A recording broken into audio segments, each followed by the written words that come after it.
रशीद खान यांनी पत्रकार परिषदेतून विरोधकांच्या आरोपांना प्रत्युत्तर दिले। माझ्यावर आरोप करणाऱ्यांनी ते पुराव्यानिशी सिद्ध करावेत असं आवाहन रशीद मामू खान यांनी केलंय। रशीद मामू हे उद्धव बाळासाहेब ठाकरे गटात दाखल झाल्यानंतर सत्ताधारी आणि विरोधकांकडून आरोप प्रत्यारोप सुरू झाले होते। या सर्व आरोपांवर आपली भूमिका स्पष्ट करण्यासाठी आज रशीद खान यांनी पत्रकार परिषदेचं आयोजन केलं होतं। आमचे प्रतिनिधी सुमित दंडुके यांनी त्यांच्याशी बातचीत केली आहे, पाहूया।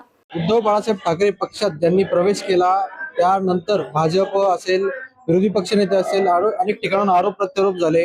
अनेक ठिकाणाहून त्यांच्या नावावरती विरोध करण्यात आला की छत्रपती संभाजी महाराजांच्या नावाला ज्यांनी विरोध केला अशांना उद्धव बाळासाहेब ठाकरे पक्षात घेतला। ते असे रशीद मामा आपल्या सोबत त्यांनी आज पत्रकार परिषद घेतली। अनेक आरोपांचं त्यांनी या ठिकाणी खंडन केलेलं आहे, अनेक प्रश्नांना त्यांनी उत्तर दिले। आपण त्यांच्याकडनं सविस्तर जाणून घेऊयात।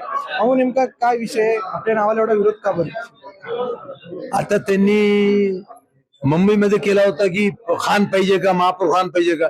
आता उद्धव ठाकरे मला खानला पार्टीमध्ये घेतलात, त्याला खान स्वतः खान भेटला त्याला तर माझ्या नावावर इलेक्शन लढत आहे। त्यांच्यापाशी काय नाही, शेतीवाल्याला काय करणार, नोकरीसाठी लोकांना काय करणार, दुसरे कामा काय, त्यांचा काय नाही, उद्योग काय आणणार काय, ते फक्त रशीद मामू तर ते माझे नावावर पार्टीमध्ये इलेक्शन लढत आहे, त्याच्या दुसरं काही नाही। भाजप तुमच्या नावाचा वापर करून तुम्ही सांगा, सगळे पत्रकार मला सांगते मामू तुमच्यावर इलेक्शन चालू आहे।